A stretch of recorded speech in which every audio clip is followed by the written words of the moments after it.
அண்ணி, நீங்க பிரெக்னண்டா இருக்கீங்களா என்று மனு கேட்டதும் மனஸ்வினிக்கு தான் கர்ப்ப பரிசோதனை செய்ய போகிறோம் என்பது தெரிந்து விட்டதால் ஸ்ருதிக்கு மேலும் பதட்டம் அதிகரித்தது. ஒருவேளை நான் பிரெக்னண்டா இருந்தா எனக்கு இந்த குழந்தை வேணான்னு எப்படி மொத்த குடும்பத்துக்கும் புரிய வைக்கிறது என்று யோசிக்க ஆரம்பித்தாள் ஸ்ருதி.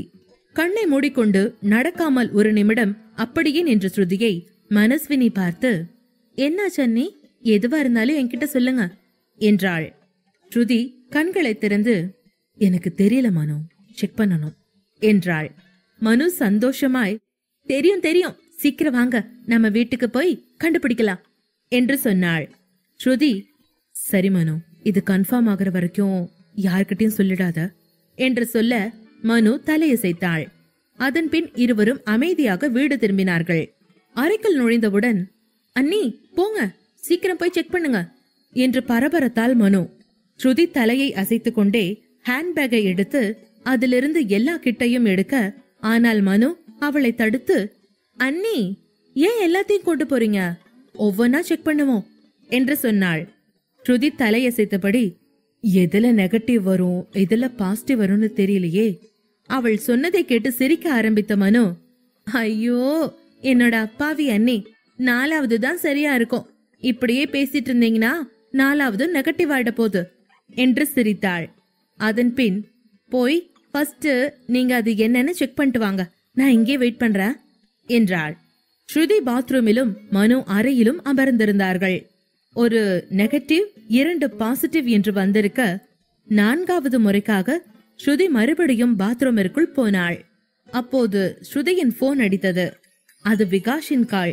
விகாஷ் போனை எடுத்ததும், சாப்பிட்டியா என்று கேட்க மனு வெறுமனே என்று மட்டும் சொல்லவும் விகாஷால் அந்த குரலின் வித்தியாசத்தை அடையாளம் கண்டுபிடிக்க முடியாமல், என்ன சாப்பிட்ட என்று விகாஷ் மிகவும் கனிவாக கேட்டான். மனு சிரித்து கொண்டே, அண்ணா நான் சாப்பிட்டேன், ஆனா அண்ணி தான் இன்னும் சாப்பிடல என்ற மனுவின் குரலில் கேட்ட விகாஷ் அவளிடம், ஓய் ரெட்டவாலு, நீ இன்னும் தூங்கலையா என்று கேட்டான். அண்ணா, நீங்க கோவா போனப்புறம் அண்ணி உங்களை ரொம்ப மிஸ் பண்றாங்க, அதனாலதான் உங்க பொண்டாட்டி தனியா இருக்க வேணாங்கிறதுக்காக நான் உங்க ரூம்ல இருக்கேன், அண்ணி இப்ப பாத்ரூம்ல இருக்காங்க என்றாள். மனுவின் பேச்சை கேட்ட விகாஷ், இவ்வளவு நாளா நீங்க 2 பேரும் பேசவே இல்லையா, மணி 11 ஆகுது, இன்னுமா தூங்காம இருக்கீங்க என்று மனுவை அதட்டினான். அதன் பின் ஸ்ருதி வெளியே வந்ததால் அதை பார்த்த மனு விகாஷின் அழைப்பை துண்டித்து விட்டு வேகமாக ஓடி வந்து, ரிசல்ட் என்னாச்சு என்று கேட்டாள். ஸ்ருதி பாசிட்டிவ் என்றதும், வாவ் என் செல்ல அண்ணி, I love you so much என்று கத்திக்கொண்டே வெளியே ஓடிய மனஸ்வினியை தடுக்க வழியறியாமல் ஸ்ருதி வெறுமனை வேடிக்கை பார்த்தாள். மனஸ்வினி வெளியே வந்து, தாத்தா, அப்பா, மாமா, அம்மா, எல்லாரும் சீக்கிரமா வாங்க என்று கத்தியபடி கீழே வந்தாள். அவள் குரல் கேட்டு தாத்தாவை தவிர அனைவரும் வெளியே வந்தார்கள். அர்ச்சனா மனுவை பார்த்து, ஏன் மனு இப்ப எதுக்கு இவ்வளவு கத்துற என்று கேட்டார். அதன் பின் தாத்தா வெளியே வந்தார். என்னாச்சுடா, என்ன நடக்குது பிரதாப் என்றார். தாத்தாவை பார்த்த மனஸ்வினி அவரிடம் ஓடி வந்து, தாத்தா உங்களுக்கு ப்ரமோஷன் கிடைக்க போகுது என்றாள். தாத்தா அதை கேட்டு ஒன்றும் புரியாமல், ஆனா நான் தான் ரிட்டையர்ட் ஆயிட்டனே என்று சொன்னார். அதன் பின் அகிலன் மனஸ்வினியிடம், என்ன மனு, எதுக்காக இந்த நைட்ல இவ்ளோ சத்தம் போட்டு எல்லாத்தையும் கூப்பிட்டு இருக்க என்று அதட்டினார். மனு அவர்களை பார்த்து, உங்களுக்கெல்லாம் பொறுப்பே இல்ல, சுத்த இடியட்ஸா இருக்கீங்க, நீங்க எல்லாரும் போய் தூங்குங்க, நம்ம அண்ணி பிரெக்னண்டா இருக்காங்க, ஆனா அதுக்கு என்ன, உங்களுக்கு தூக்கம் தானே முக்கியம், போய் தூங்குங்க என்றாள். பிரதாப் மனு அப்படி சொன்னவுடன் வேகமாக எழுந்து, என்ன சொன்ன என்று கேட்டார். மனு நிதானமான குரலில், அண்ணி பிரெக்னண்டா இருக்காங்க, நீங்க தாத்தா ஆக போறீங்க, தாத்தா கொள்ளு தாத்தா ஆக போறாங்க, நான் அத்தையாக போறேன் என்றாள். மனு சொன்னதை கேட்டதும் பிரதாப் மனுவை சந்தோஷமாக கட்டி அணைத்து கொண்டார். அர்ச்சனா சந்தோஷமாக மாடிக்கு ஓடினார். மனஸ்வினி அம்மாவை பின்தொடர்ந்தாள். இங்கே தாத்தா அவர் மகனிடம், பாத்தியா, நான் சொன்னேன்ல, நம்ம விகாஷ் வேகமா இருக்கான், ஸ்பீடா இருக்கான், நம்ம எல்லாருக்குமே ப்ரமோஷன் கிடைக்கும்னு சொன்னேன்ல என்றார். அந்த சந்தோஷத்தில் கூட பிரதாப், நீங்க கொஞ்சம் கூட திருந்தவே மாட்டீங்கப்பா, சரோஜா தேவி கேஆர் விஜயாக்கு கூட வயசாயிடுச்சு. உங்களுக்கு மட்டும் ஏன் இன்னும் வயசே ஆக மாட்டேங்குது? கொஞ்சமாச்சும் ஃபீல் பண்ணுங்க, உங்களுக்கு ஏஜ் ஆச்சுன்னு என்ற மகனை அதிர்ச்சியோடு பார்த்த தாத்தா, போடாடே, இனி நான் விளையாடி குதிக்கிற நாள் வந்துருச்சு. இனிமே நான் கொள்ளு பேரன் கூட விளையாட போறேன், பேத்தி கூட விளையாட போறேன். நான் அவ்வளவு சீக்கிரமாலாம் உங்க அம்மா கிட்ட போமாட்டேன். மயங்கு குழந்தைய பாக்கணும், மனுவோட குழந்தையும் பாக்கணும், அதுக்கப்புறம் தான் நான் போவேன் என்றார். அகிலனும் பிரதாப்போடு சேர்ந்தபடி, மச்சான் நீங்க சொல்றது சரி, மாமாவுக்கு வயசாயிடுச்சு என்றார். தாத்தா அவர்களோடு பேசி பிரயோஜனமில்லை என்று சொல்லிக்கொண்டு அவருடைய ரூமிற்கு போனார். அவருடைய வார்த்தைகளை நினைத்து பிரதாப்பும் அகிலனும் சிரித்தார்கள். அர்ச்சனா அறைக்குள் வரும்போது ஸ்ருதி படுக்கையில் வருத்தமாக அமர்ந்திருந்தாள். அர்ச்சனாவை பார்த்து எழுந்து நின்றாள். அர்ச்சனா உள்ளே வந்தவுடன் அவளை சந்தோஷமாக அழைத்து கொண்டு, நீ என்கிட்ட எதுவுமே சொல்லலையே, மனுதான் வந்து சொன்னான் என்றதும் ஸ்ருதி தலையை குனிந்து கொண்டு, அம்மா எனக்கும் தெரியாது, 4-5 நாள் எனக்கு கொஞ்சம் உடம்பு சரியில்லை, அப்புறம் பீரியட்ஸ் வேற வரல, அதான் நானா ஒரு தடவை செக் பண்ணி பார்த்தேன் என்றாள். அர்ச்சனா சிரித்து கொண்டே, நாளைக்கு நாம டாக்டர் கிட்ட போலாம், ஒரு வாட்டி செக் பண்ணிக்கலாம் என்றதும் ஓகே என்றாள் ஸ்ருதி. அர்ச்சனா குனிந்து அவள் கண்களை பார்த்து, இதுக்கு காரணமான என் மருமக விகாஷிற்கு இத பத்தி சொல்லிட்டியா என்று கேட்டாள். ஸ்ருதி தலையை ஆட்டி இல்ல என்று சொல்ல அர்ச்சனா நெற்றியில் முத்தமிட்டு, ரிலாக்ஸ் பண்ணிக்க, அப்புறமா சொல்லு என்று சொல்லிவிட்டு சென்றார். ஸ்ருதி அவர் போனதும் அதே அறையில் மண்டியிட்டு அமர்ந்தாள்.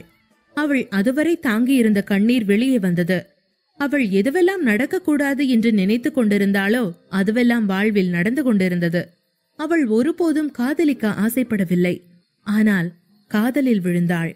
அவள் திருமணமே செய்து கொள்ள வேண்டாம் என்று நினைத்தாள், ஆனால் அதுவும் நடந்தது. இப்போது அதையெல்லாம் தாண்டி இவ்வளவு சீக்கிரமாக அவள் அம்மா ஆகியிருக்கிறாள். அவள் அம்மா ஆவாள் என்று அவள் நினைக்கவே இல்லை. அவர்களுக்கு திருமணமாகி 2.5 மாதங்களே ஆகியிருந்தது. அவளுக்கு 22 வயதுதான். ஸ்ருதிக்கு அதிகம் படிக்க வேண்டும் என்கிற ஆசை இருந்தது. அதனால்தான் வீட்டை விட்டு ஓடி வந்தாள். ஆனால் இப்போது அவளுடைய கனவுகள் எல்லாம் அவளுடைய ஆசைகளாலேயே சிதைந்து போவதை அவளால் பார்க்க முடியவில்லை. அழுது கொண்டிருந்த கொஞ்ச நேரம் கழித்து அவளுடைய போனை எடுத்து மின்மினியை அழைத்தாள். ஸ்ருதிக்கு தனக்கு குழந்தை வேண்டாம் என்பதை எப்படி வீட்டில் உள்ளவர்களிடம் சொல்வது என்பது புரியவில்லை. அவள் படிக்க விரும்புகிறாள் என்பதை அவர்களிடம் சொல்ல வேண்டும் என்று அவள் நினைத்து கொண்டிருந்தாள். அதே நேரம் விகாஷ் காலில் வர ஆரம்பித்தான். விகாஷ் போன் செய்ய ஆரம்பித்ததும் ஸ்ருதி கோபத்தோடு போனை தூக்கி வீசினாள். இந்த இக்கட்டான நேரத்தில் விகாஷோடு பேச ஸ்ருதி விரும்பவில்லை. அவள் போனை பார்த்து அழுது கொண்டு, இதுக்கெல்லாம் நீதான் காரணம். எனக்கு எக்ஸாம் வருதுன்னு உனக்கு தெரியும். நான் படிக்கணும்னு ஆசைப்பட்டேன். இப்ப இதெல்லாம் தெரிஞ்சா நீ அங்கிருந்து வந்ததும் என் எக்ஸாமுக்கு விடமாட்ட என்று சொல்லிக்கொண்டு மீண்டும் அழ ஆரம்பித்த ஸ்ருதி எழுந்து கதவை பூட்டிவிட்டு படுக்கையில் படுத்துக் கொண்டாள். கண்களை மூடிக்கொண்டு, எல்லாம் ஏன் தப்பு, விகாஷை என் பக்கத்துல வர விட்டிருக்க கூடாது. ஸ்ருதியின் போன் மீண்டும் ஒருமுறை அழைக்கவும் ஸ்ருதி கோபமாக போனை சைலண்டில் போட்டாள். விகாஷ் ஒருவேளை மனு அவளுடன் இருப்பதால் தான் பேசவில்லையோ என்று நினைத்து போனை கட் செய்தான். மறுபுறம் பார்ட்டியில் மின்மினி ஒரு ஓரமாக நின்று கொண்டிருந்தாள். ஷான்வி அவள் போல் இல்லை. இதனால் அவள் அவளிடமிருந்து விலகி இருந்தாள். அப்போது நவநீத் அவளிடம் வந்தான். ஹாய், இங்க என்ன பண்ற என்று கேட்டான். மின்மினிக்கு நவநீத் தன்னோடு பேசுவது பிடிக்கவில்லை. அடுத்து அவள் பதில் பேச அவன் எந்த வாய்ப்பையும் வழங்கவும் இல்லை. பார்ட்டியில் இருந்த பையன்கள் மின்மினியிடம் பேச எந்த ஆர்வத்தையும் காட்டவில்லை. காரணம், அவள் கழுத்தில் இருந்த தாலி. அதனால் அனைவருமே தங்களுடைய பேச்சை மின்மினியிடம் கொண்டு வராமல் அப்படியே நிறுத்திக் கொண்டார்கள். ஆனால் நவநீத் வெக்கமற்றவன் போல மின்மினி அருகில் வர எந்த ஒரு விதமான வாய்ப்பையும் தவறவிடாமல் அவளோடு பேச ஒவ்வொரு வாய்ப்பையும் உருவாக்கிக் கொண்டே இருந்தான். அவர்கள் இருவரிடம் சூரஜ் வந்து, மேடம், நீங்க ஓகே தானே என்றான். சூரஜின் குரலை கேட்ட மின்மினி திகைத்து போனாள். சூரஜ் இங்கே என்ன செய்கிறான் என்று மனதிற்குள் நினைத்து கொள்ள நவநீத்தும் சூரஜ் யாராக இருக்கும் என்று பார்க்க ஆரம்பித்தான். அந்த நேரத்தில் சூரஜை பார்த்ததும் மின்மினிக்கு சந்தோஷமானது. ஆரியன் வந்துட்டாரா என்று கேட்டாள். மின்மினி பேச்சை கேட்ட சூரஜ், இல்ல மேடம், நான் மட்டும்தான் வந்திருக்கேன். பாஸ் உங்களை பத்திரமா பாத்துக்க சொன்னாரு, அதான் வந்திருக்கேன் என்றான். நவநீத்திடம் இருந்து மின்மினியை எப்படி காக்க வேண்டும் என்பது சூரஜுக்கு தெரியும் என்பதால் ஆரியன் தான் அவனை பெங்களூர் அனுப்பி வைத்தான். அவன் வந்ததில் இருந்து அவனுடைய கண்கள் நவநீத் மீது பதிந்திருந்தது. மின்மினி அவன் சொன்னதை கேட்டதும் மிகவும் டல்லானாள். மறுபடியும் சூரஜை பார்த்ததும் நவநீத்திற்கு எரிச்சல் வந்தது. ஆனாலும் அவன் தைரியத்தை வரவழைத்துக் கொண்டு மின்மினியிடம், நம்ம 2 பேரும் டான்ஸ் ஆடலாமா என்று கேட்டான். மின்மினி கொஞ்சமும் யோசிக்காமல், எனக்கு இப்ப தூக்கம் வருது, அதனால நான் பார்ட்டில இருந்து போறேன் என்றாள். அவள் சொல்வதை கேட்டதும் நவநீத் கொஞ்சம் அப்செட் ஆனான். மின்மினி மீது அவனுக்கு ரொம்பவும் கோபம் வந்தது. ஏனென்றால் அவள் அவனை நெருங்க ஒரு வாய்ப்பு கூட கொடுக்கவில்லை. மின்மினி பார்ட்டியில் இருந்து வெளியே போகும் முன்னர் ஷான்வியை பார்த்தாள். அவள் குடிப்பதில் மின்மினிக்கு எந்த பிரச்சனையும் இல்லை. ஒவ்வொருவருக்கும் அவரவர் விருப்பமும் அவரது வாழ்க்கை முறையும் வேறு வேறாக இருக்கும். ஆனால் ஷான்வியோ தோற்றத்தில் ஒன்று, நிஜத்தில் வேறொன்றாக இருந்தாள். மின்மினிக்கு பிடிக்கவில்லை. ஆரியன் சொல்றது சரிதான், நாம பாக்குறது வேற, நடக்கிறது வேற, நாம யாரையும் அவ்வளோ சீக்கிரம் நம்ப கூடாது என்று தனக்கு தானே சொல்லிக் கொண்டாள். இன்னொரு பக்கம் ஸ்ருதி அழுது கொண்டே தூங்கியிருந்தாள். விகாஷ் ஓய்வின்றி படுக்கையில் புரண்டு கொண்டிருந்தான். காலையில் இருந்து இரவு ஆன பின்னும் அவனால் ஸ்ருதியோடு பேச முடியவில்லை. அவளோடு பேசாமல் தூங்க அவனால் முடியவில்லை. மறுபடியும் அவளை அழைக்க எல்லா காலும் மிஸ்டு காலில் போனது. அதிகாலை 5 மணிக்கு மீண்டும் ஒரு முறை விகாஷ் அழைக்கவும் இந்த முறை போனை எடுத்தாள் ஸ்ருதி. அங்கிருந்து விகாஷ், குட் மார்னிங் பட்டுக்குட்டி என்றான். என்று முனங்கிய குரலில் அவனிடம் பதில் சொன்னாள் ஸ்ருதி. விகாஷ் அவளிடம், இப்ப எந்திரிச்சிட்டியா என்று கேட்டான். அதற்கும் ஸ்ருதி என்று மட்டுமே பதில் கொடுக்க, சாரி, நான் உன்னை எழுப்பிட்டேன், ஆனா நேத்து முழுக்க உன் கூட பேச முடியல. நைட்டு உன்னோட பேசினாதான் எனக்கு தூக்கம் வரும் போல இருந்துச்சு, அதனாலதான் கூப்பிட்டேன் என்றான். ஸ்ருதி மெதுவான குரலில், பிரச்சனை இல்ல, பரவாயில்ல, நீங்க பேசுங்க என்றாள். அவள் குரலை கேட்ட விகாஷ், நீ தூங்கு, நீனும் சரியா முழிக்கலன்னு நினைக்கிறேன், நாம அப்புறமா பேசுவோம் என்றான். அவன் சொல்வதை கேட்டு சரி என்று சொல்லிவிட்டு அழைப்பை துண்டித்தாள் ஸ்ருதி. எப்படியும் அவளுக்கு இந்த நேரத்தில் யாரோடும் பேசுவதற்கு மனமில்லை. அழைப்பு துண்டிக்கப்பட்டதும் விகாஷ் போன் திரையை பார்த்துவிட்டு ஏதேதோ யோசித்துக் கொண்டிருந்தான். அடுத்த நாள் காலை 11 மணிக்கு ஸ்ருதியும் அர்ச்சனாவும் ஹாஸ்பிட்டல் வந்தார்கள். ஸ்ருதி, அர்ச்சனா இருவரும் டாக்டர் அழைக்கவும் உள்ளே போனார்கள். அங்கே ஷிவானி அமர்ந்திருந்ததை பார்த்த ஸ்ருதி அதிர்ந்து போனாள். ஆனால் ஷிவானி ஸ்ருதியை பார்த்து சிறு புன்னகை புரிந்து அவளை உட்கார சொன்னாள். ஷிவானி என்ன ஆச்சு என்று கேட்க ஸ்ருதி ஒன்றுமில்லை என்று தலையை ஆட்டினாள். அவளுடைய மனம் வேறு எங்கோ இருந்ததால் அவளுக்கு ஷிவானி சொன்னதன் அர்த்தம் புரியவில்லை. அர்ச்சனா அவளை பார்த்து சிரித்துவிட்டு ஷிவானியிடம், ஸ்ருதி பிரெக்னண்டா இருக்கா சிவா, அதான் இங்க வந்திருக்கோம் என்றார். ஷிவானி அர்ச்சனா பேசுவதை தடுத்து, எனக்கு புரியாதா ஆண்டி, எல்லா டெஸ்டும் முடிய கொஞ்ச நேரம் ஆகும், நீங்க உட்காருங்க. ஸ்ருதி, நீ என் கூட வா என்றாள். ஷிவானியின் பேச்சை கேட்டு ஸ்ருதி அர்ச்சனாவை பார்க்க ஆரம்பிக்க, அர்ச்சனா, டென்ஷன் ஆகாத, ஷிவானி கூட போ என்று சிரித்துக் கொண்டே சொன்னார். அதன்பின் ஸ்ருதி அவளோடு போனாள். ஸ்ருதியின் அனைத்து சோதனைகளும் சுமார் 2 மணி நேரத்தில் முடிந்தது. அவளுடைய சில மருத்துவ அறிக்கைகள் வந்திருந்தன, சில இன்னும் வரவில்லை. ஷிவானி தன்னுடைய அறிக்கைகளை பார்த்து அர்ச்சனாவிடம், 4 வீக்ஸ் ஆச்சு, எல்லாமே நல்லா இருக்கு, பேபி நல்லா ஹெல்த்தியா தான் இருக்கு, ஆனா அவ இன்னும் கொஞ்சம் நல்லா சாப்பிடணும், நல்லா ட்ரிங்க்ஸ், ஜூஸ் அந்த மாதிரி குடிக்கணும், மத்தபடி நீங்க மாசம் மாசம் செக் பண்ற மாதிரி இருக்கும், அதுக்கு மட்டும் வந்தா போதும் என்றாள். ஸ்ருதி அவளுடைய பேச்சை கேட்டு சரி என்றாள். ஸ்ருதியும் ஸ்கிரீனில் ஒருமுறை தன்னுடைய கருவை பார்த்தாள். அவளுக்கு மறுபடியும் அழ வேண்டும் என்று தோன்றியது. எல்லாவற்றையும் விட்டுவிட்டு எங்கோ தொலைவில் போய்விட வேண்டும் என்று அவள் விரும்பினாள். அவள் இதயம் கனத்தது. அவள் மனம் முழுக்க படிப்பிலும் கனவுகளை அடைவதிலும் மிகவும் வெறித்தனமாக இருந்ததால் ஒருமுறை கூட அவள் வயிற்றில் வளரும் குழந்தையை அன்பாக கை வைத்து தடவி கூட கொடுக்கவில்லை.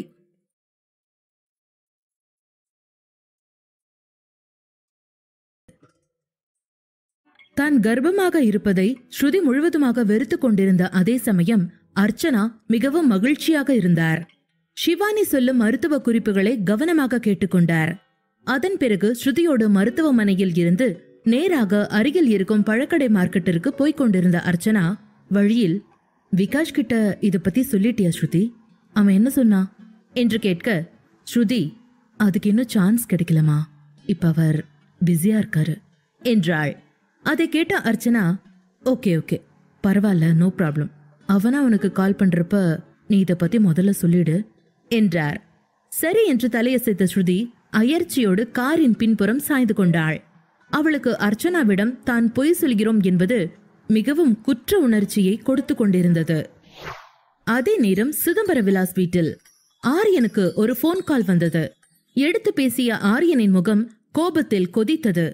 அவனுடைய கேசம் காற்றில் பறந்தது. அவன் போனை வைத்துவிட்டு அடுத்த நொடியே சித்தார்த்தை அங்கு வர சொன்னான். ஆரியன் குரலில் இருந்த பதட்டத்தை உணர்ந்த சித்தார்த் அடுத்த அரை மணி நேரத்தில் அங்கே இருந்தான்.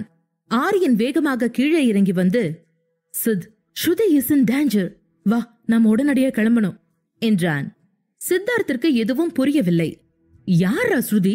எனக்கு தெரியாம வாழ்க்கையில இன்னொரு பொண்ணு வேற இருக்காளா என்று கேட்டான்.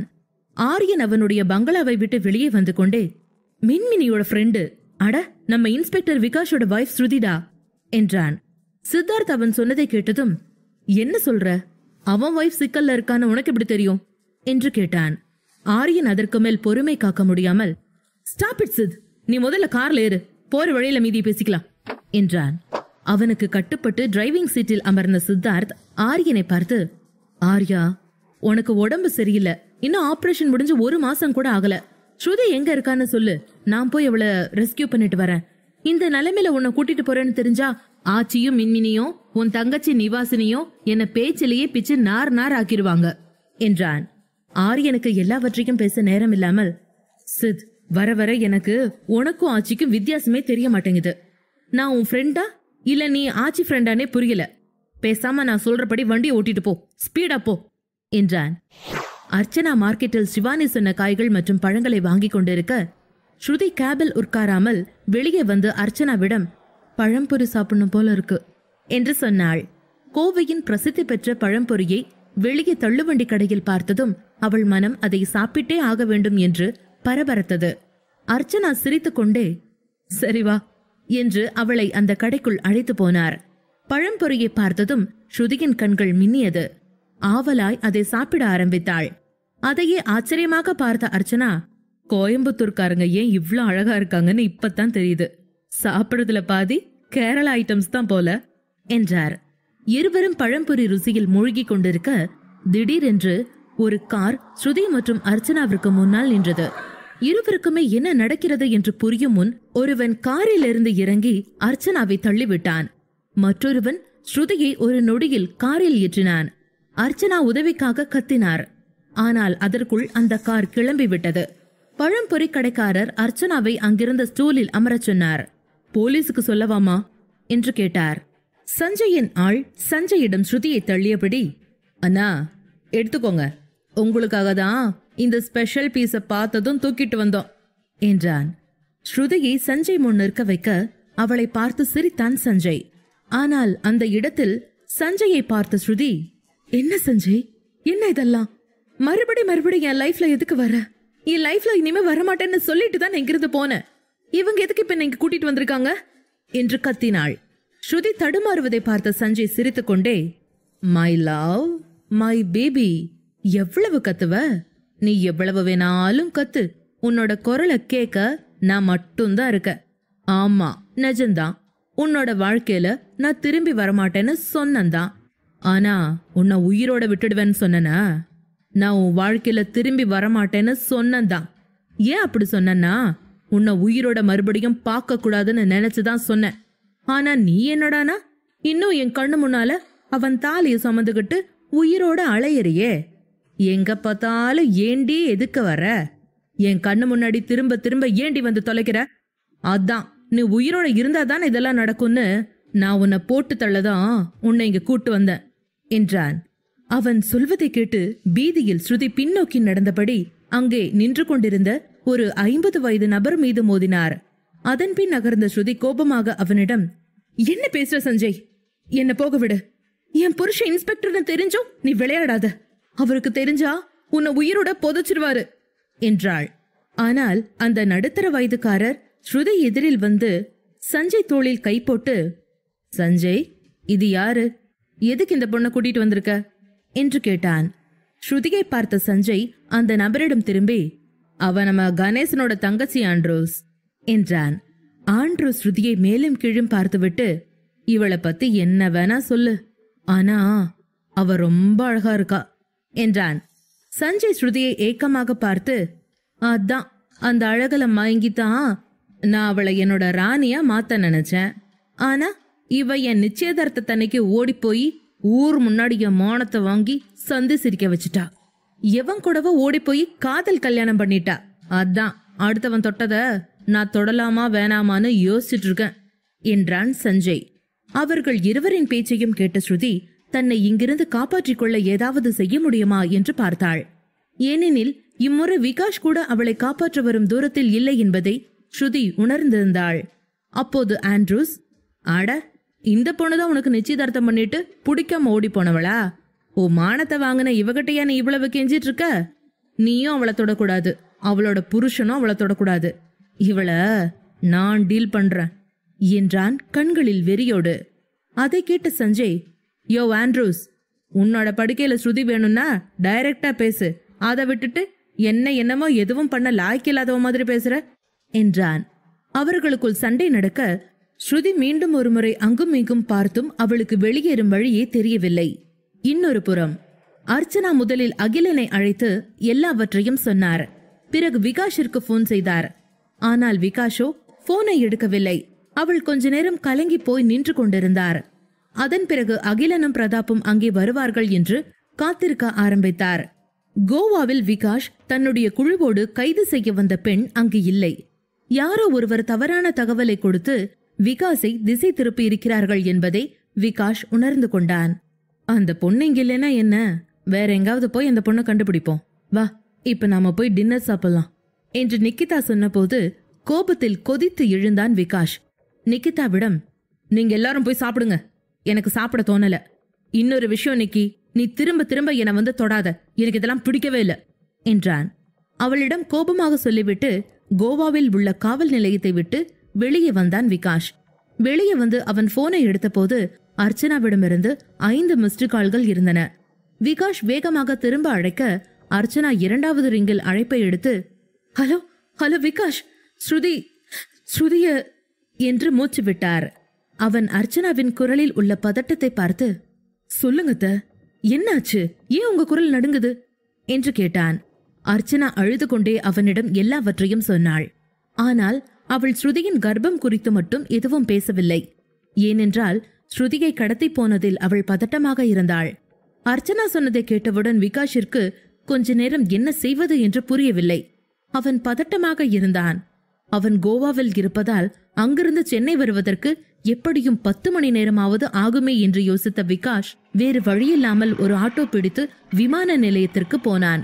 அதற்கிடையில் சஞ்சய் வஞ்சகமாக சிரித்துக்கொண்டே அவனுடைய ஆளிடம், அவள் அந்த ரூம்ல கொண்டு போய் பூட்டு என்றான். சஞ்சய் சொல்வதை கேட்டு அவனுடைய அடியாள் ஸ்ருதியை பிடிக்க முயற்சி செய்தான். அவள் கதவை நோக்கி ஓட முயலும்போது சஞ்சய் ஆட்கள் அவளை சூழ்ந்தனர். சஞ்சய் மற்றும் ஆண்ட்ரூஸ் இருவரும் ஸ்ருதியின் தோல்வியுற்ற முயற்சிகளை பார்த்து சிரித்துக் கொண்டிருந்தார்கள். அந்த பெரிய ஹாலில் ஸ்ருதி அங்கங்கே ஓடி களைத்து போயிருந்த வேளையில் திடீரென அவளுக்கு மயக்கம் வந்தது. அதனால் அவள் நிலை தடுமாறி கீழே விழுந்தாள். அவள் கீழே விழுந்த அதே நேரம் அந்த ஹாலின் மெயின் கதவு குலுங்கி உடைந்து விழுந்தது. மெயின் கதவை உடைத்துக் கொண்டு ஒரு கார் உள்ளே நுழைந்தது. அந்த இடம் ஒரு பழைய ஃபேக்டரிக்கு சொந்தமானது. அதன் கதவும் பழையது. கார் நேரடியாக அந்த ஹாலிற்குள் வந்தது. சித்தார்த்தும் ஆரியனும் காரில் அமர்ந்திருப்பதை பார்த்து சஞ்சய் அதிர்ச்சியானான். அப்போது காரில் இருந்து வெளியே வந்த ஆரியன் கோபமாக சஞ்சயை பார்த்து, உன் கேம் ஓவர் சஞ்சய், நீ யார வேணா ஏமாத்தலாம், ஆனா என் கண்ணிலிருந்து நீ தப்ப முடியாது என்று சொல்லியபடி சித்தார்த்திற்கு கண் காட்டினான். அங்கு மயங்கி கிடந்த ஸ்ருதியை எழுப்பி காரில் படுக்க வைக்குமாறு சித்தார்த்திடம் சொன்னான். சித்தார்த் ஸ்ருதியை தூக்கி காரின் பின் வைத்தான். இங்கே சஞ்சய் கோபமாக தன் ஆட்களிடம், என்ன ஏன் முகத்தையே பார்த்துட்டு இருக்கீங்க, இவங்க 2 பேரையும் புடிங்க என்றான். ஆனால் சஞ்சய் ஆட்கள் ஆரியனும் சித்தார்த்தையும் தொடுவதற்கு முன்பே போலீஸ் அங்கே வந்தது.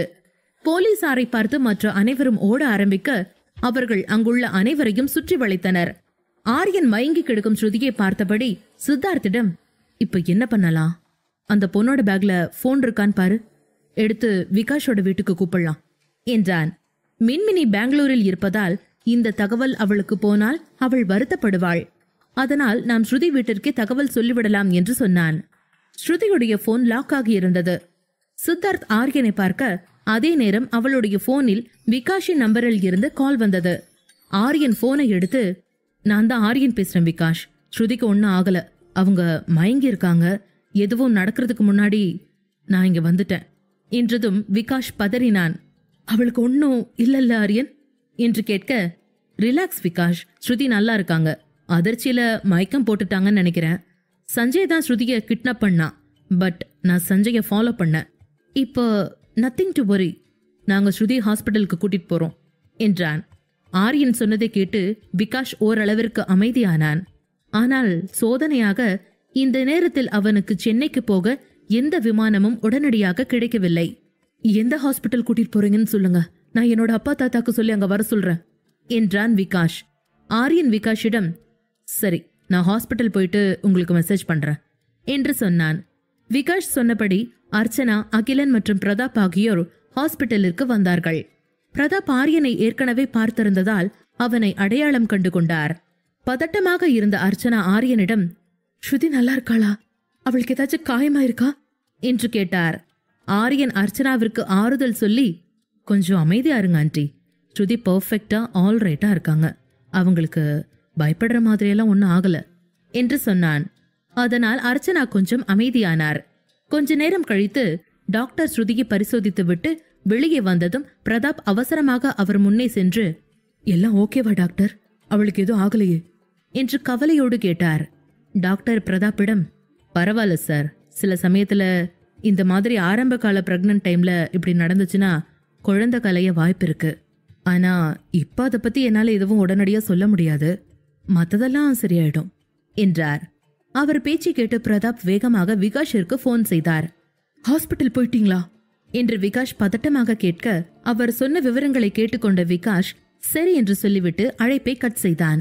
ஆரியன் மற்றும் சித்தார்த் இருவரும் பிரதாப்பிடம் விடை பெற்றனர். இருவரும் நேராக போலீஸ் ஸ்டேஷன் போனார்கள். சித்தார்த் கோபமாக ஆரியனை பார்த்து, அதான் எல்லாம் முடிஞ்சுதே, இப்பவாவது சொல்ல போறியா இல்லையா, உனக்கு எப்படி இதெல்லாம் தெரிஞ்சது என்று கேட்டான். ஆரியன் அவனை பார்த்து, என்னை வந்து ஷூட் பண்ணது வேற யாரும் இல்ல சித்தார்த், இந்த சஞ்சய் ஆண்ட்ரூஸ் தான் என்றான். அவன் சொன்னதை கேட்ட சித்தார்த் காரை இடதுபுறமாக ஓரம் கட்டி திடீரென்று காரின் பிரேக்கை போட்டான். அப்போது ஆரியன், உனக்கு அறிவு குழம்பி போச்சா, எதுக்கு நடுவழியில காரை நிறுத்துற என்று கேட்டான். சித்தார்த் கோபமாக ஆரியனை பார்த்து, அட பாவி, இன்னும் என்னென்னலாம் என்கிட்ட இருந்த மறைச்சிருக்க, ஒழுங்கா இப்ப முழுசா நடந்த விஷயம் என்னன்னு சொல்லு என்றான். ஆரியன், நான் எதையும் மறைக்கல, கொஞ்சம் கார் எடுக்கிறியா என்று சொன்னான். சித்தார்த் காரை ஸ்டார்ட் செய்ததும் ஆரியன் அவனிடம், இந்த விஷயத்த முழுசா விசாரிக்கிறதுக்கு நான் ஆள வச்சிருந்தேன், அதுலதான் இந்த சஞ்சயும் ஆண்ட்ரூஸும் கொஞ்சம் இல்லீகல் ஒர்க் பண்ணிட்டு இருக்கிறத பார்த்தேன், அதோட வீடியோஸ் எங்கிட்ட இருக்கு. இந்த ஆண்ட்ரூஸ் ஏற்கனவே என்கிட்ட அவன் பிசினஸ்ல இன்வெஸ்ட் பண்ண சொல்லி கேட்டிருந்தான். நான் இந்த மாதிரி இல்லீகல் ஒர்க்குக்கு பணத்தை இன்வெஸ்ட் பண்ண மாட்டேன்னு சொல்லிட்டேன். அதுவும் இல்லாம இவங்க 2 பேருக்கும் எதிரான ஆதாரம் வேற என்கிட்ட இருக்கு. அதை வச்சு அவங்க 2 பேரையும் அரெஸ்ட் பண்ணிருவேன்னு மிரட்டி இருந்தேன். அதுல காண்டான சஞ்சய் முட்டாள்தனமா என்னை கொல்ல நினைச்சு துப்பாக்கிய ஒரு பொண்ணுகிட்ட கொடுத்து அனுப்பினான். அவ தப்பா சுட்டதால நான் பழச்சுக்கிட்டேன். சஞ்சய் வேணும்னே விகாஷ டிரான்ஸ்ஃபர் பண்ண பார்த்தான். இவன் ஏன் இப்படி பண்றான்ற ரீசன் எனக்கு அப்ப புரியல. ஆனா சஞ்சயோட ஆள் தான் போலீஸுக்கு அந்த பொண்ணு கோவால இருக்கிறதா தவறான தகவல் கொடுத்திருக்காங்கன்னு எனக்கு தெரிய வந்துச்சு. என்னை சுட்டு கொண்ட பொண்ணு இப்ப எங்க இருக்கான்னு தெரியல. ஆனா விகாஷுக்கு அவ கோவால இருக்கிறதா பொய் சொல்லி இருக்காங்க என்றான். சித்தார்த் அவனிடம், எதுக்கு விகாஷ கோவா அனுப்பிட்டு ஸ்ருதிய கடத்த நினைக்கிறான் அந்த சஞ்சய் என்று கேட்க, ஆரியன் தன்னுடைய மார்பை லேசாக தடவியபடி வலியை பொறுத்து கொண்டு, அது தெரியலடா, ஆனா விகாஷுக்கு மெசேஜ் பண்ணி எனக்கு தெரிஞ்ச எல்லாத்தையும் சொல்லிட்டேன் என்றான். விகாஷ் விமானத்திற்காக காத்து கொண்டிருந்த நேரத்தில் நிக்கிதாவிடம் இருந்து அழைப்பு வந்தது. அவன் எரிச்சலோடு அந்த காலை ரிஜெக்ட் செய்தான். கொஞ்ச நேரம் கழித்து கமலேஷிடமிருந்து கால் வந்ததும் விகாஷ் காலை எடுத்து, சொல்லு கமலேஷ் என்றான். கமலேஷிற்கு பதிலாக நிக்கிதா, நீ எங்க இருக்க, நாங்க எல்லாரும் கிளம்புறோம் என்றாள். நிக்கிதா குரல் கேட்டதும் விகாஷ் கோபமாக, எல்லாத்தையும் நான் கமலேஷ் கிட்ட சொல்லியிருக்கேன், இனிமே நான் யார்கிட்டையும் சொல்லணும்னு ஒரு அவசியம் இல்ல என்று சொன்னான். ஆனால் நிக்கிதா, ஏன் தேவையில்ல? என்ன அவசியம் இல்ல? நான் உன்னோட அசிஸ்டன்ட், எனக்கு எல்லாம் தெரியணும். நீ இல்லாத இடத்துல நான் ஆன்சர் பண்ற இடத்துல இருக்கேன். என்ன நடக்குதோ அதை நீ என்கிட்ட சொல்லிதான் ஆகணும். நான் சொல்றது உனக்கு புரியுதா என்று கேட்டாள். விகாஷ் கோபமாக அழைப்பை துண்டித்தான்.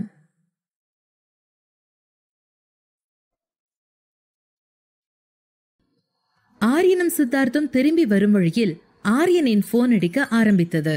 அந்நேரத்திற்கு அவனை அழைத்தது வேறு யாருமல்ல, மின்மினியேதான். ஆரியன் அழைப்பை எடுத்து, சொல்லு மின்மினி, இன்னுமா நீ தூங்கல என்று கேட்டான். மின்மினி, எங்க இருக்கீங்க என்று ஆரியனிடம் கோபமாய் கேட்டாள். ஆரியன் சித்தார்த்தை பார்த்து கொண்டே மின்மினியிடம், இந்நேரத்துக்கு எங்க இருப்பாங்க? நான் வீட்டுலதாமா இருக்கேன் என்றான் மென்மையாக. மின்மினி, பொய் சொல்லாதீங்க ஆரியன். இப்ப நீங்க எங்க இருக்கீங்கன்னு எனக்கு தெரிஞ்சாகணும், இல்லைன்னா நான் என்ன செய்வேன்னு தெரியாது என்று ஆரியனை டெலிபோனில் கோபத்தோடு கத்திக் கொண்டிருந்தாள்.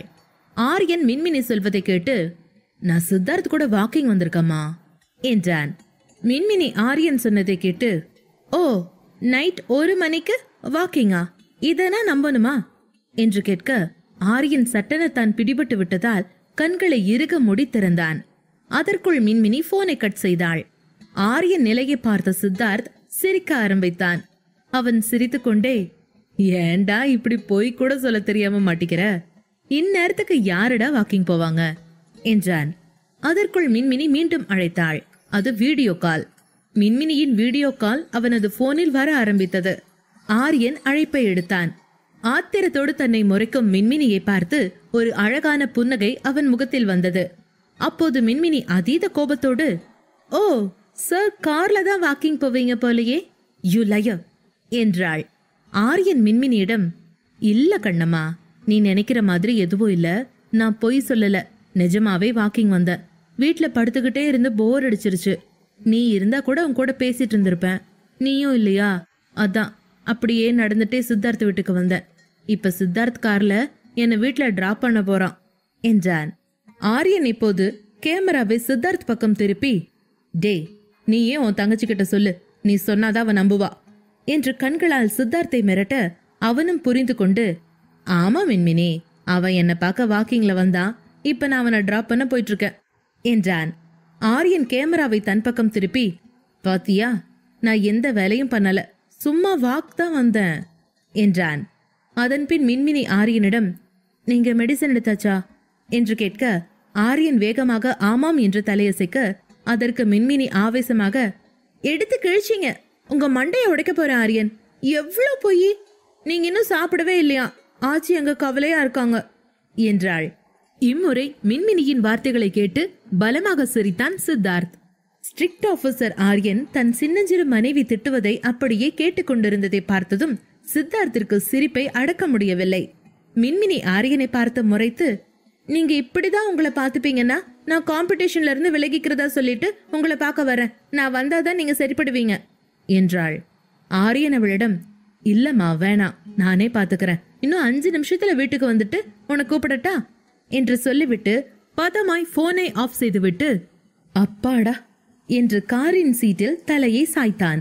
இங்கே சித்தார்த் அவர்களின் சண்டையை ரசித்துக் கொண்டிருந்தான். சொல்ல போனால் ஆரியன் மீது மின்மினி அக்கறை காட்டுவதை பார்க்கவே நன்றாக இருந்தது. உண்மையில் ஆரியன் ஈகோவும் எரிச்சலுமான குணங்களை கொண்ட ஒருவன். ஆனால் அவன் மின்மினிக்காக தன்னை முற்றிலும் மாற்றிக் கொண்டிருக்கிறான். இதில் பெரிய விஷயம் என்னவென்றால், மின்மினி அவன் வாழ்வில் வந்த பின்தான் தனது உணர்வுகளை முழுதாக வெளிப்படுத்த கற்றுக்கொண்டான். பெரியவர்களால் நிச்சயிக்கப்பட்ட திருமணத்தில் காதல் கிடையாது என்று தவறாக நினைப்பவர்களுக்கு இவர்கள்தான் சரியான உதாரணம். ஆரியன் தன்னையே வேடிக்கை பார்க்கும் சித்தார்த்தை பார்த்து, ஏண்டா என்ன பார்த்தா காமெடியா இருக்கா, வண்டியை வீட்டுக்கு விடுறா, 5 நிமிஷத்துல போன் பண்ணலேனா அவ என்ன உண்டு இல்லைன்னு பண்ணிடுவா என்றான் ஆரியன். அப்புறம் அந்த சஞ்சய், அவனை நீ என்ன பண்ண போற என்று காரை ஓட்டியபடியே கேட்டான் சித்தார்த். ஆரியன் தனது போனை எடுத்து நோண்டியபடி, வேற எங்க அனுப்ப முடியும், ஜெயிலுக்கு தான், நாளைக்கு நாம ஸ்டேஷன் போக வேண்டி வரும் என்றான். சித்தார்த் ஆரியனை பார்த்து, ஆமா ஆரியா, நான் கேட்கணும்னு நினைச்சேன், உனக்கு எப்படி சஞ்சய் இல்லீகல் பிசினஸ் பண்றான்னு தெரிஞ்சது என்று கேட்க, ஆரியன் அவனை அமைதியாக இருக்கும்படி சொல்லிவிட்டு ஆச்சியுடன் போனில் பேசிவிட்டு போனை கீழே வைத்தான். நம்ம ராகேஷ் ரிசப்ஷன்ல தான் இவனை ஃபர்ஸ்ட் மீட் பண்ண, அடுத்த நாள் ராகேஷோட அப்பா பரமசிவத்தை போய் பார்த்திருக்கான். அவனுக்கு சென்னையில சில ஹோட்டல்ஸ் ஆரம்பிக்கணும்னு கேட்டிருக்கான். பரமசிவம் அங்கிள் என் நம்பரை கொடுத்து என் கூட பேச சொல்லியிருக்காரு. அதனால அவன் எனக்கு கால் பண்ணி என்கிட்ட ஹெல்ப் கேட்டான். உனக்கே தெரியும், நான் தெரியாதவங்க கிட்ட எல்லாம் எந்த டீலிங்கும் வச்சுக்க மாட்டேன்னு. அதான் அவன் ஹிஸ்டரிய பிரைவேட் டிடெக்டிவ் வச்சு செக் பண்ணப்ப இவன் எவ்வளோ பெரிய அயோக்கியன்னு தெரிய வந்துச்சு. போலீஸ் பந்தோபஸ்தோட கோயம்புத்தூர்ல இவனுக்கு சில ஹோட்டல்ஸ் இருக்குன்னு நான் கண்டுபிடிச்சேன் என்ற ஆரியனை சித்தார்த் ஆச்சரியமாக பார்த்தான். தொடர்ந்து பேசிய ஆரியன், அது ஹோட்டல் கிடையாது, பெரிய பெரிய விஐபி பசங்களுக்கு பொண்ணுங்களை சப்ளை பண்ற இடம். அது இல்லாம ட்ரக்ஸ் காலேஜ் பசங்க எல்லாம் அதுக்கு அடிக்ட் ஆக்கி குடும்பத்தை கூட கவனிக்காம சீரழிய இவனும் ஒரு காரணம். அது மட்டும் இல்ல, அவன் அப்பாவோட சேர்ந்து அவன் 2 கொலை கூட பண்ணிருக்கான். இதுக்கான ப்ரூஃப்ஸ் எல்லாம் என் கைக்கு வந்துருச்சு. அதை வச்சுக்கிட்டு இந்த வேலையை நீ சென்னையில செய்ய முடியாது, மீறி செஞ்சா உன்னை அரெஸ்ட் பண்ண என்கிட்ட எல்லா ப்ரூஃபும் இருக்குன்னு மிரட்டின. நான் இவ்வளவு டீப்பா போயிட்டு அவன் விஷயங்களை தோண்டுவேன்னு அவனும் நினைக்கல. தன்னோட கொலை கேஸ் வெளியே வந்துடக்கூடாதுன்னு பயந்தவன் அன்னைக்கு நீ என்கிட்ட குமார் பத்தி சில டீட்டெயில்ஸ் கொடுக்க வர சொன்னப்ப உன்னை பார்க்க வந்தப்பதான் வழியில ஒரு பொண்ணை அனுப்பி என் கதையை முடிக்க நினைச்சான். அதுக்குள்ள சூரஜ் வந்ததுனால நான் பொழைச்சிட்டேன் என்று ஆரியன் சொல்லி முடிக்கையில் சிதம்பர விலாஸ் வீடு வந்திருந்தது. ஆனால் சித்தார்த் மனதில் இன்னும் பல கேள்விகள் இருந்தன. சித்தார்த் அதே கேள்விக்குறியோடு ஆரியனை பார்க்க ஆரியன் அவனை பார்த்து, மீதிய நான் நாளைக்கு சொல்றேன்டா, இன்னும் கொஞ்சம் எனர்ஜி இருந்தாதான் அந்த குட்டி பிசாசை நான் போன்ல சமாளிக்க முடியும் என்றான். சித்தார்த் அவனிடம், ஆமா ஆமா அதுவும் உண்மைதான், நாளைக்கு மீதிய சொல்லு, ஒன்னும் அவசரம் இல்ல. மின்மினியை நீ சமாளிக்காட்டி அவ சொன்ன மாதிரி பெங்களூர்ல இருந்து வந்தாலும் வந்துருவா என்றான். சித்தார்த் சொல்வதை கேட்டு ஆரியன் சிரித்தான். சித்தார்த் அவனை பார்த்து, நிவாஷினிக்கு 6 மாசம் முடிஞ்சு 7வது மாசம் ஆரம்பிச்சாச்சு. அதனால அம்மா வளகாப்பு பண்ண ஏற்பாடு பண்ணிட்டு இருந்தாங்க. ஆனா மின்மினி நான் இல்லாம வளகாப்பு நடக்க கூடாதுன்னு நிவாசினிய மிரட்டி வச்சிருக்கா என்றான். அதை கேட்டு ஆரியன் சிரித்துக்கொண்டே, அவ இன்னும் குழந்தையாவே இருக்கா, நான் என்ன செய்ய முடியும், நான் அதை சேஞ்ச் பண்ண வேணான்னு நினைக்கிறேன். அவளாவே இருக்கட்டும். என்கிட்ட இருக்கிற 1000 குறையோட அவ என்னை ஏத்துக்கிட்டா, நானும் அதைத்தான் அவளுக்கு பதிலுக்கு பண்ணணும் என்றான். சித்தார்த் தோளில் கை போட்டு, இதுதான் சரியான முடிவு ஆரியன். யாருமே இங்க சரியும் இல்ல தப்பும் இல்ல. நம்ம எல்லார்கிட்டையும் நல்லவனும் இருக்கான், கெட்டவனும் இருக்கான். யாருக்கு தீனி போடுறமோ அவன் வளர்றான், யார பட்டினி போடுறமோ அவன் சாகுறான் என்றான். காரை விட்டு இறங்கிய ஆரியன், நாளைக்கு நீ கம்பெனிக்கு போறியா என்று கேட்க சித்தார்த் ஆம் என்று தலையசைத்தான். ஆரியன் உள்ளே வந்தபோது ஆச்சியும் ஐயாவும் சோஃபாவில் அமர்ந்து அவனுக்காக காத்திருந்தனர். ஹாஸ்பிட்டலில் இருந்து ஸ்ருதி வீட்டிற்கு திரும்பி வந்தாள். அவள் ரூமில் படுத்திருந்த போது அவள் அக்காவிடமிருந்து கால் வந்தது. ஸ்ருதியும் அழைப்பை எடுத்து ஹலோ என்று சொல்ல, அங்கிருந்து பிரவீனா, உன் எக்ஸாம்ஸ்க்கான ஃபார்ம்ஸ் வந்துருச்சு, நான் ஃபீஸ் கட்டி ஃபார்ம் ஃபில் பண்ணி அனுப்பிட்டேன் என்றாள். ஸ்ருதி அவள் சொல்வதை கேட்டு, அக்கா ஏன் அதை ஃபில் பண்ணீங்க, என்கிட்ட கேட்காம எதுக்கு பணம் எல்லாம் கட்டியிருக்கீங்க என்று பதறினாள். பிரவீனா எதுவும் புரியாமல், ஏன் ஸ்ருதி குட்டி, நான் பணம் கட்டினா என்ன தப்பு என்று கேட்க, ஸ்ருதியோ, இல்லக்கா நான் அப்படி சொல்லல, என்னால் இப்ப கோயம்புத்தூருக்கு வர முடியாது என்றாள். பிரவீனா அவளை பார்த்து ஏன் என்று கேட்க, ஸ்ருதி கொஞ்ச நேரம் அமைதியாக இருந்துவிட்டு, அக்கா நான் பிரெக்னண்டா இருக்கேன், இப்ப நான் அவ்வளவு தூரம் டிராவல் பண்ண முடியாது என்றாள். பிரவீனாவிற்கு அதை கேட்டதும் ஆச்சரியமாக இருந்தது.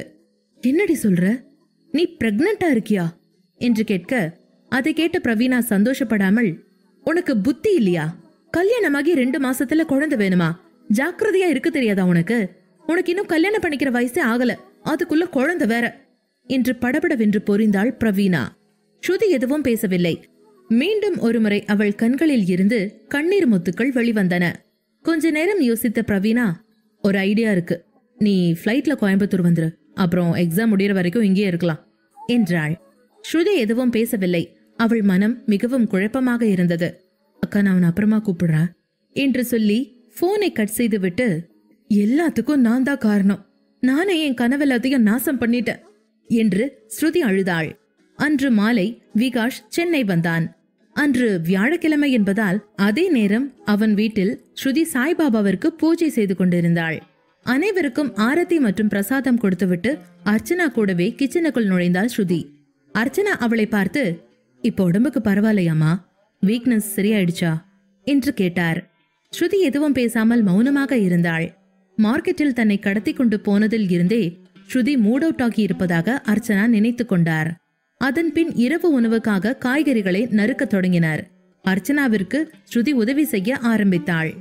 அப்போது ஹாலில் இருந்து தாத்தாவின் குரல், அர்ச்சனா, காஃபி போடுறியாமா? நிக்கிதா வந்திருக்கா என்று சொன்னார். இதை கேட்டவுடன் ஸ்ருதி கைகளில் இருந்த லைட்டர் அனீச்சையாய் கீழே விழுந்தது. அர்ச்சனா லைட்டரை எடுத்து ஸ்ருதியிடம் கொடுத்தபடி, நீ காஃபி மட்டும் போடு ஸ்ருதி, மீதிய நான் பாத்துக்கிறேன் என்றார். ஸ்ருதி பதில் சொல்ல முடியாமல் அர்ச்சனா சொன்னபடி செய்ய ஆரம்பித்தாள். மனஸ்வினியும் மாமா பிரதாப்பும் உள்ளே வரும்போது ஸ்ருதி காஃபி கப்புகளை எடுத்துக்கொண்டு கிச்சனில் இருந்து வெளியே வந்தாள். விகாஷ் ஸ்ருதியின் முகத்தையே பார்த்து கொண்டு அமர்ந்திருந்தான். விகாஷை பார்த்ததும் மனுவிற்கு சந்தோஷம் பொங்க வேகமாக அவனை அணைத்துக் கொண்டபடி, கங்க்ராட்ஸ்னா என்றாள். விகாஷ் மனுவை ஆச்சரியத்துடன் பார்த்து, கங்க்ராட்ஸா? எதுக்கு? கோவா போனதுக்கா என்றான். மனு விகாஷை பார்த்து, உனக்கு இன்னுமா புரியல என்று சிரிக்க, விகாஷ் அவளிடம், புரியல மனு, எதுக்கு, என்ன விஷயம் என்று கேட்டான். மனு அப்படி சொன்னதும் ஸ்ருதி பதட்டமாக காஃபியை டேபிளில் வைத்துவிட்டு கிச்சனுக்குள் போனாள். வீட்டில் இருந்த எல்லாரும் புன்னகையோடு விகாஷை பார்த்து கொண்டிருந்தனர். இப்போது பிரதாப் கையில் இருந்த ஸ்வீட் பாக்கெட்டை திறந்த மனஸ்வினி அதிலிருந்த ரசகுல்லாவை எடுத்து விகாஷ் அருகே வந்து, வாயை தருங்க, முதல்ல ஸ்வீட் சாப்பிடுங்க, அதுக்கப்புறம் தான் நான் எதுக்குன்னு சொல்லுவேன் என்றாள். நிக்கிதாவிற்கு ஒன்றும் புரியவில்லை. பேசாமல் நடப்பதை வேடிக்கை பார்க்க ஆரம்பித்தாள். விகாஷ் எல்லோரையும் புரியாமல் பார்க்க அங்குள்ள அனைவரும் சிரித்தனர். விகாஷ் தாத்தாவிடம், தாத்தா நீங்க சொல்லுங்க, இந்த ரெட்டவால என்ன பேசுதுன்னே எனக்கு புரியல. டெஸ்ட்ல ஃபுல் மார்க் எடுத்து தொலைச்சிட்டாளா? அதுக்கெல்லாம் வாய்ப்பே இல்லையே என்றான். தாத்தா சிரித்து கொண்டே, பேசாம அவகிட்ட ஸ்வீட் வாங்கி சாப்பிடுறா, அவளே சொல்லட்டும் என்றார். விஷயத்தை தெரிந்து கொள்ள முடியாததால் விகாஷ் மனுவிற்கு வாய் திறந்ததும் மனு அவனுக்கு ரசகுல்லா ஊட்டிவிட்டு, நம்ம வீட்டுக்கு குட்டி பாப்பா வரப்போறாங்க என்றாள். மனஸ்வினி சொன்னதை கேட்ட விகாஷ் சாப்பிடுவதை நிறுத்தினான். குட்டி பாப்பா என்று தனக்குத்தானே சொல்லிக் கொண்டான் விகாஷ். அதை கேட்ட நிக்கிதா மேலும் முகம் சுணங்கி அந்த குடும்பத்தின் சந்தோஷத்தில் கலந்து கொள்ள விருப்பமில்லாமல் வெளியேற ஆரம்பித்தாள். விகாஷிற்கு இப்போது எல்லாம் புரிந்தது. வேகமாக சமையல் அறையை நோக்கி பார்வையை திருப்பினான். சந்தோஷத்தில் பைத்தியம் பிடிக்க அவன் ஸ்ருதியை ஏந்திக் கொண்டு வீடு முழுவதும் சுற்ற ஆசைப்பட்ட போதும் சுற்றி ஆட்கள் இருந்ததால் அவன் அமைதியாக இருந்தான். அதே நேரம் ஸ்ருதி மெதுவாய் மாடிக்கு செல்வதை பார்த்த விகாஷ் மகிழ்ச்சியுடன் மனஸ்வினி கையில் இருந்த ரசகுல்லா பாக்ஸை எடுத்துக்கொண்டு அவள் பின் வேகமாக ஓடினான். கீழே எல்லாரும் அவரவர் வேலையை பார்க்க ஆரம்பித்தனர். அறைக்குள் நுழைந்த அடுத்த நிமிடம் விகாஷ் ஸ்ருதியை கையால் தூக்கி தட்டா மாலை சுற்றினான். ஸ்ருதி, என்ன செய்ற விகாஷ், கீழே இறக்கி விடு என்றாள். விகாஷோ, முடியாதுடி, நீ உசுர சுமக்கிற, நான் உன்ன சுமக்கிறேன், இதுல என்ன தப்பு, நான் உன்னை கீழே இறக்கி விடுறதா இல்ல என்றான். ஸ்ருதி இப்போது கோபமாக, என்ன விடு, என்னை கீழே இறக்கி விடு என்று அவன் மார்பில் அடித்தாள். விகாஷ் அவளை இறக்கிவிட்டான். ஆனால் அவளை அப்படியே தன் மார்போடு அணைத்து கண்ணாடி முன் நிற்க வைத்து அவள் வயிற்றில் கையை தடவிக்கொண்டே, இத பத்தி ஏன் என்கிட்ட நீ ஒரு வார்த்தை கூட சொல்லல, இந்த நேரத்திலே அந்த சஞ்சய் என்று பல்லை கடித்து தன்னுடைய கோபத்தை காட்டினான். கொஞ்ச நேரம் அமைதியாய் விகாஷ் மீது சாய்ந்து கொண்டிருந்த ஸ்ருதி மெதுவாக, விகாஷ், உன்கிட்ட நான் ஒரு விஷயம் சொல்லணும், எனக்கு இந்த குழந்தை வேண்டாம், இப்ப நான் அம்மா ஆக ஆசைப்படல என்றாள்.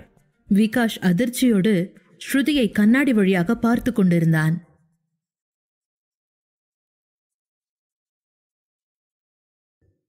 ஸ்ருதி அப்படி சொன்னதும் விகாஷ் அவளை அதிர்ச்சியோடு பார்த்தான். என்ன சொல்ற ஸ்ருதி, எனக்கு புரியல என்றான். அவன் குரலை கேட்டு ஸ்ருதி கண்கள் கண்ணீரால் நிரம்பி விழிய கையில் வைத்திருந்த இனிப்பை ஓரமாக வைத்துவிட்டு, எல்லாம் உன்னாலதான் என்று புலம்பினாள். விகாஷ் இப்போது ஸ்ருதியை தனக்கு முன் நிறுத்தி அவள் கண்களை பார்த்து, என்னாச்சுன்னு சொல்லு என்று அவளை உலுக்கினான். கோபமாக அவனை பார்த்த ஸ்ருதி, இதுக்கெல்லாம் நீதான் காரணம், உன்னாலதான், உன்னோட தப்பாலதான் இந்த பேபி ஃபார்ம் ஆயிருக்கு என்று சொன்ன ஸ்ருதி அதற்கு மேல் பேச முடியாமல் தடுமாறினாள். விகாஷ் அவள் கண்களை பார்த்து, சரி, என்னால நடந்துச்சுன்னே வச்சுப்போம், அதுக்கு என்ன இப்ப, பாப்பா வரப்போறால, அது சந்தோஷமான விஷயம் இல்லையா என்றான். ஸ்ருதி இப்போது விகாஷிடமிருந்து கோபமாக நகர்ந்து, என்ன சொல்ற, எல்லாருக்கும் அவங்க சந்தோஷம் முக்கியம் இல்லையா? உன் குடும்பம் அவங்களுக்கு ஒரு வாரிசு வரப்போகுதுன்னு சந்தோஷப்படுறாங்க. உனக்கு நீ அப்பா ஆக போறன்னு சந்தோஷமா இருக்கு.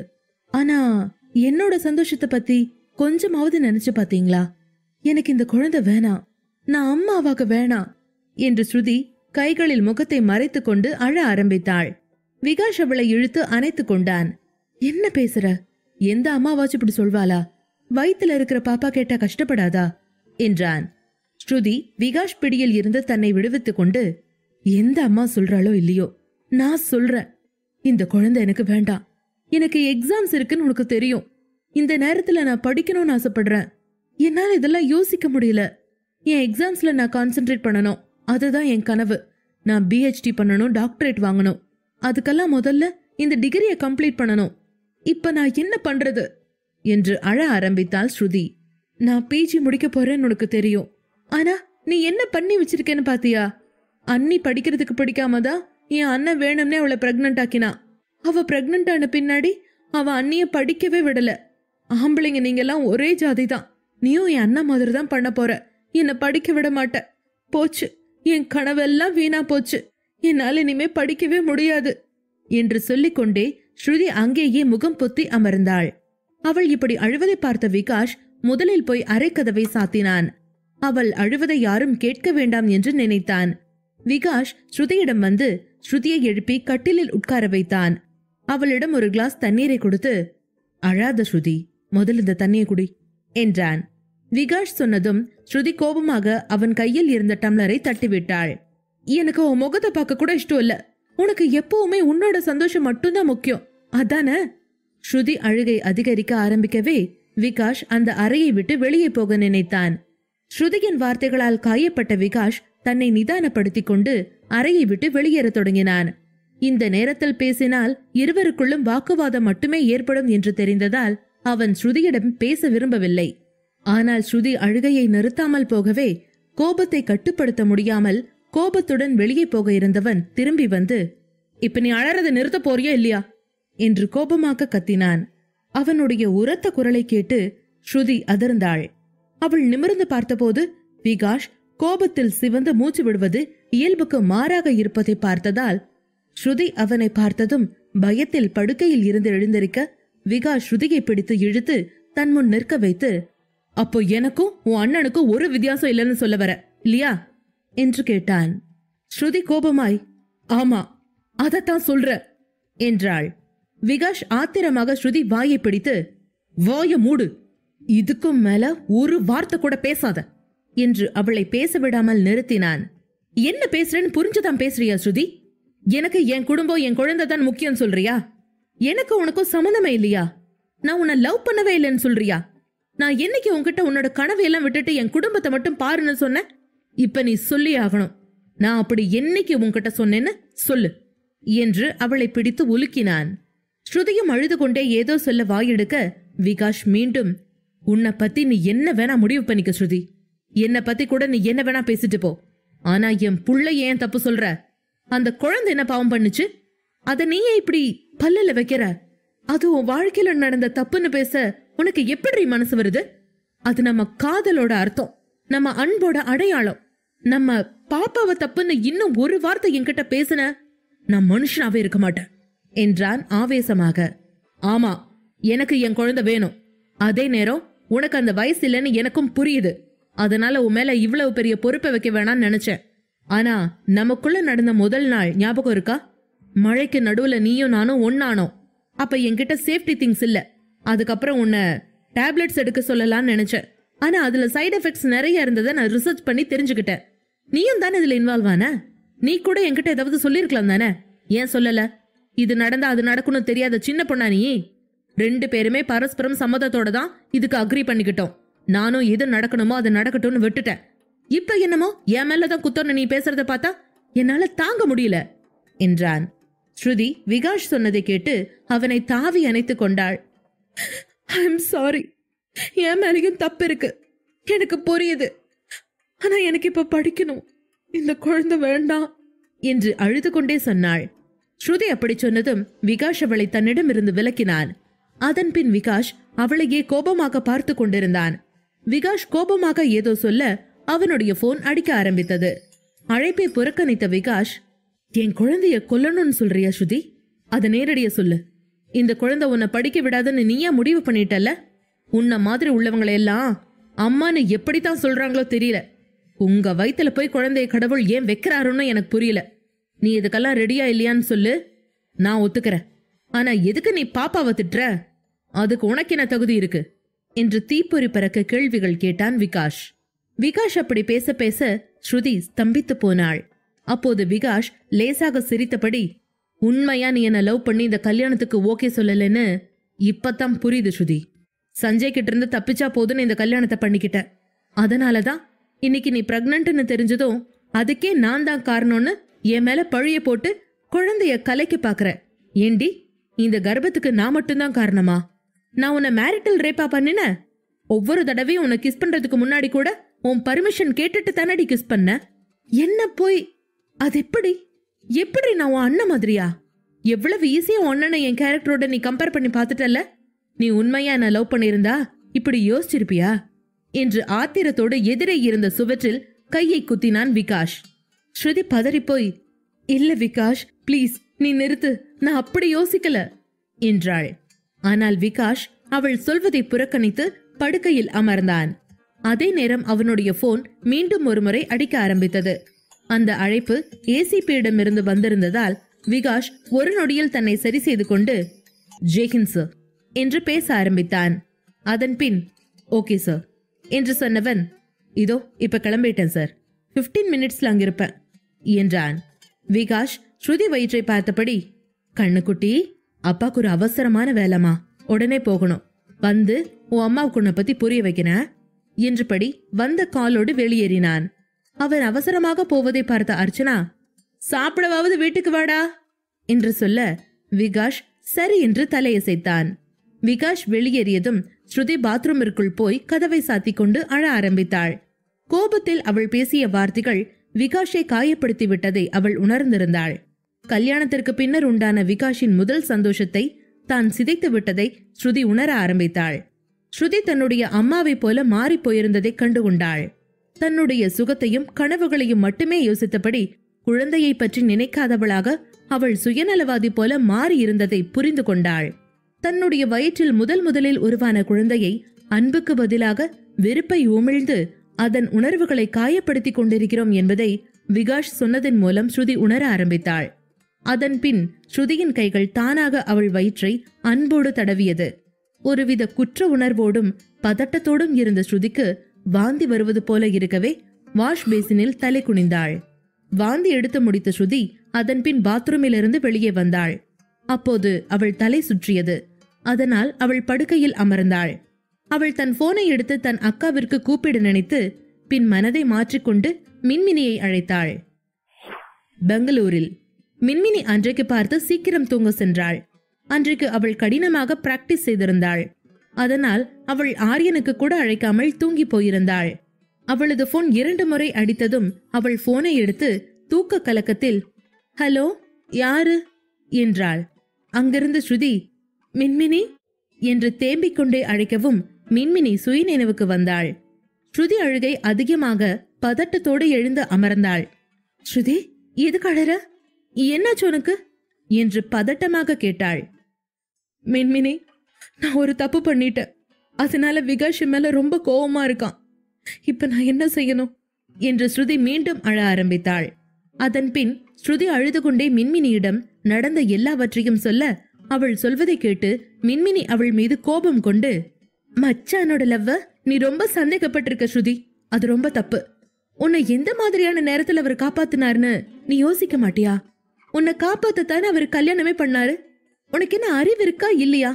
படிப்புன்னு வந்துட்டா எல்லாத்தையும் மறந்துடுவியா நீ? உன் குழந்தை இன்னும் வெளி உலகத்துக்கே வரல, அதுக்குள்ள அவனால உன் படிப்பு கெட்டுருன்னு எப்படி நீ முடிவு பண்ண என்று கோபமாய் கேட்டாள் மின்மினி. ஸ்ருதி அழுது கொண்டே, நான் பிரெக்னன்ட் ஆனப்புறம் என் அண்ணன் அண்ணிய பண்ண மாதிரி விகாஷ் என்னையும் படிக்க வேணான்னு சொல்லிடுவான்னு நினைச்சேன் என்றாள். மின்மினி ஸ்ருதியிடம், ஏய் அறிவு கொழுந்து, உன் மூளைய நீ யாருக்கிட்டையாவது வட்டிக்கு விட்டுருக்கியா? உன் அண்ணன் வேற விகாஷ் வேறன்னு கூடவா உன்னால புரிஞ்சுக்க முடியாம போச்சு? இப்பெல்லாம் அப்பாக்கள் அவங்க குழந்தைய ஒரு அம்மா மாதிரி அவளை விட கூட லவ் பண்றாங்க. எனக்கு அபார்ட் ஆனப்ப என்னை விட அதிகமா துடிச்சு போனது ஆரியன் தான். அதை வச்சுதான் சொல்ற என்று சொன்ன மின்மினி அவள் பேச்சை அதற்கு மேல் தொடர முடியாமல் மௌனமானாள். அவள் சொன்னதை கேட்ட ஸ்ருதி, நீ பிரெக்னண்டா இருந்தியா? உனக்கு அபார்ஷன் ஆச்சா? எப்படி என்று கேட்டாள். மின்மினி ஸ்ருதியிடம் அவள் கர்ப்பம் மற்றும் கருச்சிதைவு பற்றி சொல்லி அவளிடம் விளக்கினாள். அதன் பின், என்ன இருந்தாலும் மச்சான் கிட்ட நீ பேசினது தப்பு. நடந்ததுக்கு அவர் மட்டுமா காரணம்? உனக்கும் பொறுப்பு இருக்கு ஸ்ருதி. இதெல்லாம் வேணா. உனக்கு படிப்பு முக்கியம்னு நீ நினைச்சிருந்தா விகாஷ நீ தொட அலோ பண்ணிருக்க கூடாது. தப்பு உன்கிட்டதான் என்றாள் மின்மினி. அதை கேட்டு ஸ்ருதி மௌனமாய் விசும்பிக் கொண்டிருந்தாள். அதன் பின் கொஞ்ச நேரம் யோசித்த மின்மினி, இப்ப என்ன உனக்கு? எக்ஸாம் எழுதணும் அவ்வளவுதானே. பிளைட்ல போலாமான்னு டாக்டரை கன்சல்ட் பண்ண, அப்புறம் போய் எக்ஸாம் அட்டன் பண்ண. ஆனா அதுக்கும் உன் வயித்துல உருவான குழந்தைக்கும் ஒரு சம்பந்தமும் கிடையாது. கடவுள் எப்ப நினைக்கிறாரோ அப்பதான் குழந்தை வரம் கொடுப்பாரு. அவரு உனக்கு இப்ப கொடுக்கணும்னு நினைச்சிருக்காரு, கொடுத்துட்டாரு. இப்ப குழந்தை வந்தா என்ன? இன்னும் 5 வருஷம் கழிச்சு வந்தா என்ன? எல்லாம் முன்னாடியே முடிவு பண்ணின விஷயம்தான் ஸ்ருதி. அதை தடுக்கிற சக்தி நம்ம கிட்ட இல்ல. அதை தக்க வைக்கிற உரிமை கூட நம்ம கிட்ட இல்ல. அதனால நீ முதல்ல விகாஷ் கிட்ட மன்னிப்பு கேளு என்றாள் மின்மினி. அதற்கு ஸ்ருதி, ஆமா மின்மினி, நீ சொல்றது நிஜம்தான். நான் விகாஷ் கிட்ட மன்னிப்பு கேக்குறேன். நான் பெரிய தப்பு பண்ணிட்டேன். விகாஷ் என்ன மன்னிப்பானா என்று கேட்டாள். மின்மினி, மச்சான் நல்லவர் ஸ்ருதி. அவருக்கு உன் மேல ரொம்ப லவ். கண்டிப்பா மன்னிப்பாரு. முதல்ல உன் அக்கா நம்பர் கொடு. பிரெக்னண்டா இருக்கிறவங்க கிட்ட என்ன பேசணும் பேசக்கூடாதுன்னு கூடவா அவங்களுக்கு தெரியாது? நான் பேசுறேன் அவங்க கிட்ட என்றாள் கோபமாக. மறுபுறம் விகாஷ் எஸ்பி அலுவலகத்தை அடைந்த போது நிகிதா ஏற்கனவே கமலேஷுடன் அங்கே அமர்ந்திருந்தாள். அப்போது எஸ்பியின் குரல் கேட்டது. சோ மிஸ்டர் விகாஷ், உங்க குடும்பத்தை பார்க்க தான் கவர்மெண்ட் சம்பளம் கொடுத்து உங்களை அப்பாயிண்ட் பண்ணியிருக்கா? உங்களுக்கு உங்க வீடு முக்கியமா இல்ல பொதுமக்கள் முக்கியமா என்று கேட்டார். விகாஷிற்கு எதுவும் புரியவில்லை. அதனால், சார் என்ன சொல்றீங்கன்னு புரியல என்றான். உங்க டீம்ல இருந்து கிளம்பி எப்படி ஃபர்ஸ்ட் சென்னை வந்தீங்கன்னு சொல்ல முடியுமா என்று எஸ்பி கேட்டார். விகாஷ் அவர் சொல்வதை கேட்டு கொஞ்ச நேரம் அமைதியாக இருந்துவிட்டு, சாரி சார், என்னோட வைஃப் கொஞ்சம் என்று விகாஷ் ஏதோ சொல்ல வர எஸ்பி தடுத்து, கடமைன்னு வர்றப்ப உங்க குடும்பத்தை ஒதுக்கி வைக்கணும்னு உங்க ட்ரைனிங்ல கத்து கொடுக்கலையா என்று கேட்டார். விகாஷ் அவர் சொல்வதை கேட்டு அமைதியாக தலை குனிந்து நின்றான். விகாஷ், நிகிதா, கமலேஷ் ஆகியோர் எஸ்பி அலுவலகத்திலிருந்து வெளியே வந்ததும் விகாஷ் கையை நிகிதா பிடித்து கொண்டு, நான் சொல்றது கேளு விக்கி. நான் வேணுமே உன் மேல ரிப்போர்ட் பண்ணல. அவர் கேட்டதுக்கு மட்டும்தான் பதில் சொன்னேன். நீ என்ன தப்பா நினைக்காத என்றாள். இந்த நேரத்தில் விகாஷின் மனம் ஏற்கனவே மோசமாக இருந்தது. அதற்கு மேல் நிகிதாவின் முட்டாள்தனம் அவனை மேலும் எரிச்சல் அடைய செய்தது. கமலேஷ் இருக்கிறான் என்பதையும் பொருட்படுத்தாமல், will you please stop this drama என்று நிகிதாவிடம் கத்தினான். நிகிதாவின் கண்களை கோபமாக பார்த்த விகாஷ், உன்ன மாதிரி ஒரு வெக்கம் இல்லாதவள நான் இதுக்கு முன்னாடி பார்த்ததே இல்ல. எத்தனை தடவை சொல்லிட்டேன் என் கையை பிடிக்காதேன்னு. நான் உன்னோட சுப்பீரியர், நீ என்னோட அசிஸ்டன்ட். இது உனக்கு புரியுதா இல்லையா என்று கத்திவிட்டான். விகாஷ் அப்படி கத்தியதும் நிகிதாவினிடம், சரி நான் இனி தொடல, ஒரு தடவை நான் சொல்றத கேக்குறியா என்றாள். விகாஷ் இப்போது தலையை பிடித்து கொண்டு, நிகிதா, உன்னை பார்த்தாலே எனக்கு பிடிக்கல. உன் கூட பேச எனக்கு கொஞ்சம் கூட இஷ்டம் இல்ல என்றான். இருவரும் தகராறு செய்து கொண்டிருப்பதை பார்த்த கமலேஷ் இடையில் வந்து, விகாஷ், நீங்க வீட்டுக்கு போங்க. ஸ்ருதிக்கு உடம்பு சரியில்லைன்னு அம்மா எனக்கு சொன்னாங்க என்றான். ஸ்ருதி பெயரை கேட்டதும் எரிச்சல் அடைந்த நிகிதா கமலேஷிடம், நாங்க 2 பேர் பேசிட்டு இருக்கிறப்ப நீ எதுக்கு குறுக்க வர என்று கடிந்தாள். அப்போது விகாஷ் குறுக்கிட்டு, வாட்ச் யுவர் டங் நிகிதா, நம்ம கொலீக் கிட்ட எப்படி பிஹேவ் பண்றேன்னு பாரு என்றான். நிகிதா வேகமாக, ஓ, நான் மட்டும் உன்னோட கொலீக் இல்லையா? நீ என்கிட்ட எப்படி பேசுறேன்னு உனக்கு புரியுதா இல்லையா? பாக்கலாம், நீ என்கிட்ட இருந்து எப்படி பேசாம இருக்க போறேன்னு நானும் பார்க்கத்தானே போறேன். இந்த நிக்கியை விட்டு போலான்னு நீ கனவுல கூட நினைக்காத விக்கி என்று அவள் கத்த, அவளிடம் இருந்து விலகி போய்க் கொண்டிருந்த விகாஷ் நின்று அவளை திரும்பி பார்த்தான்.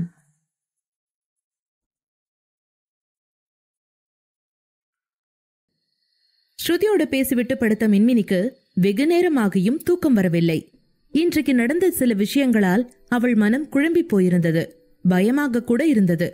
ஸ்ருதிக்கு அவ்வளவு அறிவுரைகள் சொன்ன மின்மினிக்கு தான் ஆரியனிடம் நடப்பதை சொல்லலாமா வேண்டாமா என்று புரியாமல் குழம்பிக் கொண்டிருந்தாள். அதன்பின் ஒரு தீர்க்கமான முடிவோடு அவள் போனை எடுத்து ஆரியனை அழைத்தாள். இங்கு ஆரியன் தன் வேலையில் மும்முரமாக இருந்ததால் மின்மினியின் அழைப்பை உடனே கவனிக்கவில்லை.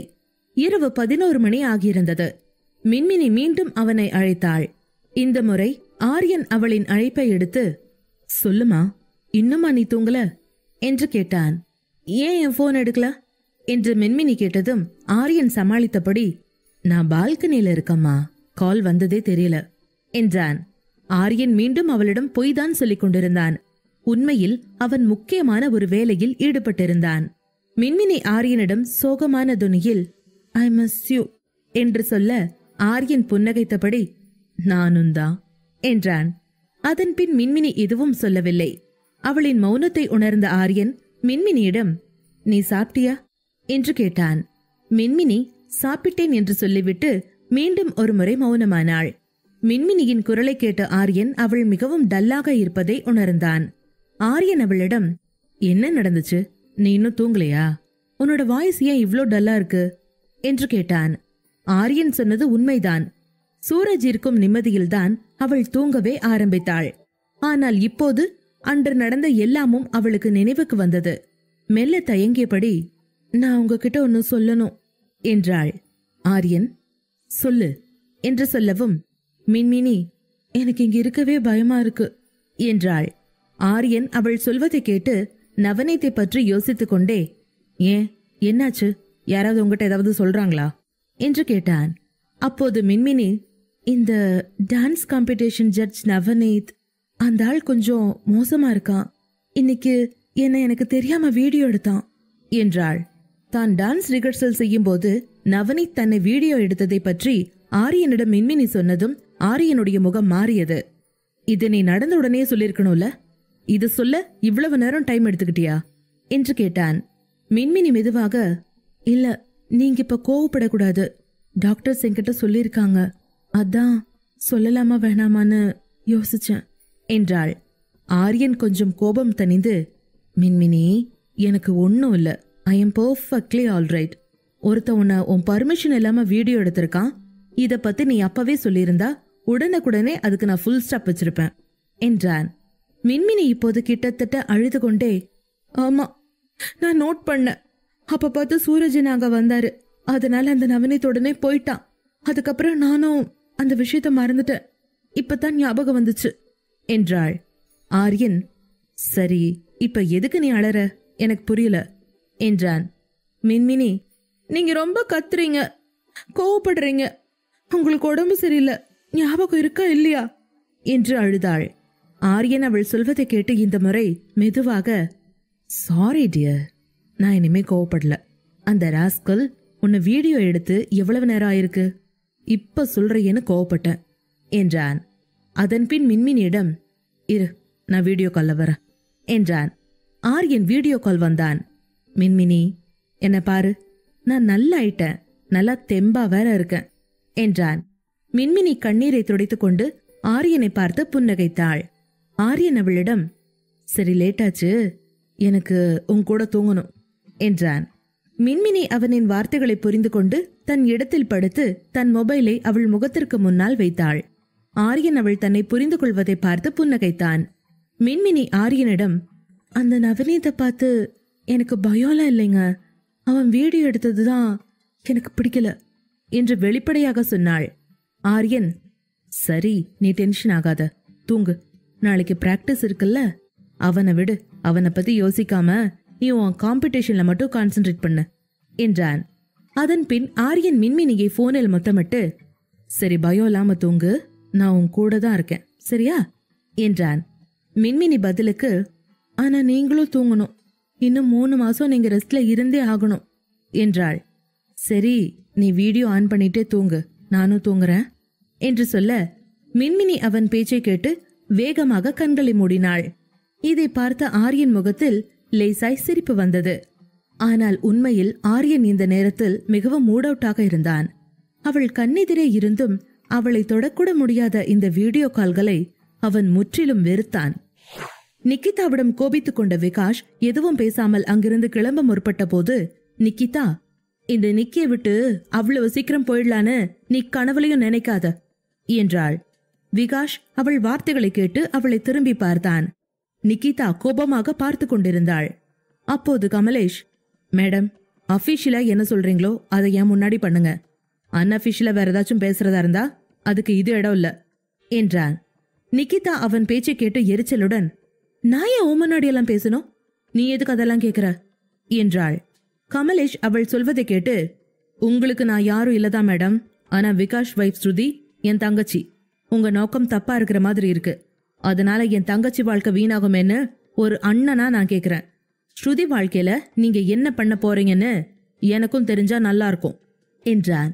அவன் பேச்சை கேட்டு நிகிதா கோபமாக, விகாஷ் உன் தங்கச்சிக்கு புருஷனாகிறதுக்கு முன்னாடி இருந்தே அவன் என் ஃப்ரெண்டு. நான் என் ஃப்ரெண்ட் வைஃப் வாழ்க்கையில என்ன பெருசா பண்ணிட போறேன் என்றாள். விகாஷ் அவள் சொல்வதை கேட்டு நிதானமாக, நிகிதா, நம்ம ஃப்ரெண்ட்ஸ் கிடையாது. நான் முன்னாடியில இருந்தே இதத்தான் சொல்லிட்டு இருக்கேன். நான் உன்னோட சீனியர், அவ்வளோதான். இப்பவும் நான் யூனிஃபார்ம்ல தான் இருக்கேன். நம்ம ஸ்டேஷன்ல தான் இருக்கோம். நீ எனக்கு அசிஸ்டன்ட். நான் சொல்றத நீ கேட்கணும், அவ்வளோதான். நான் சொல்றேன், நவ் கெட் அவுட் என்றான்.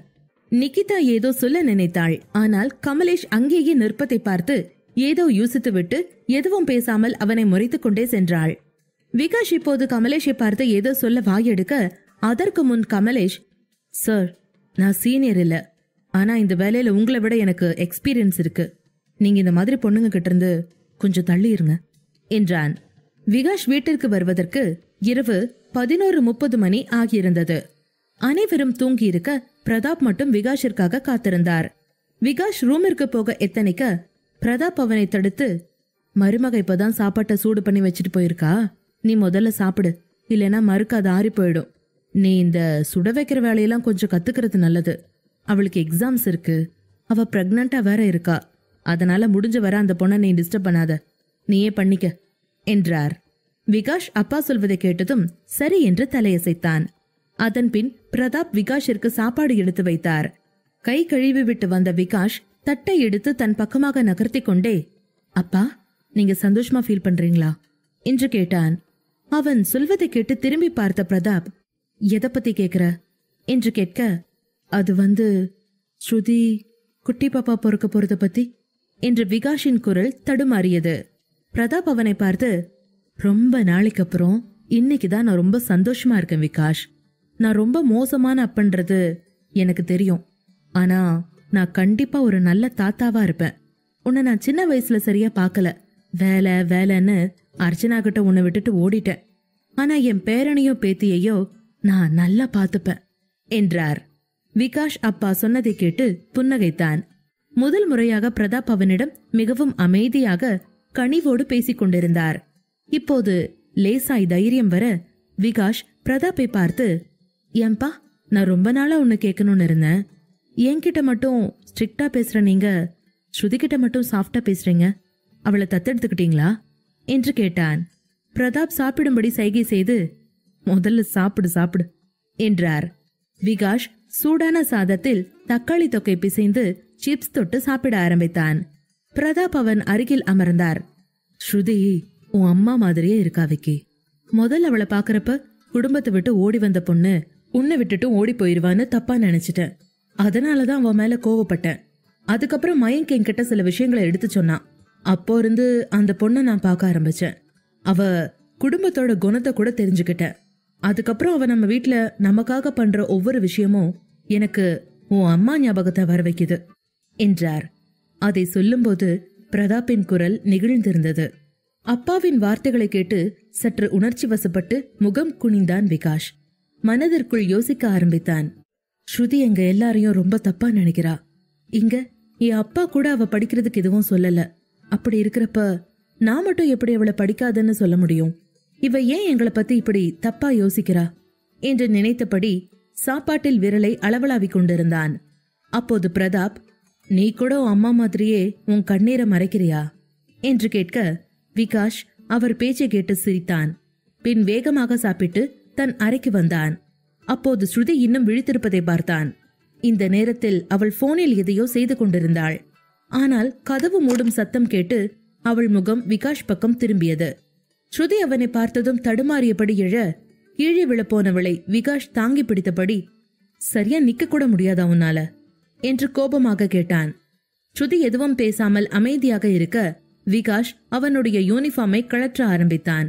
ஸ்ருதி அவன் அருகே வந்து சட்டை பட்டன்களை கழற்ற ஆரம்பிக்க விகாஷ் அவளை தடுத்து, இதெல்லாம் நானே பார்த்துப்பேன் என்றான். ஸ்ருதி அவன் கண்களை பார்க்காமல் மெதுவாக, இல்ல நான் பண்றேன் என்றாள். விகாஷ் மீண்டும் ஏதோ சொல்ல நினைத்தான். ஆனால் அதற்குள் ஸ்ருதி தன் பட்டன்களை அவிழ்க்க விகாஷ் அமைதியானான். விகாஷின் சட்டையை கழற்றிய ஸ்ருதி, இன்னும் என் மேல கோவமா இருக்கியா விக்கி என்று கேட்டாள். விகாஷ் எதுவும் பேசாமல் தன் உடையை எடுத்துக்கொண்டு பாத்ரூமிற்குள் சென்றான். அவன் வெளியே வருவான் என்று ஸ்ருதி காத்திருக்க ஆரம்பித்தாள்.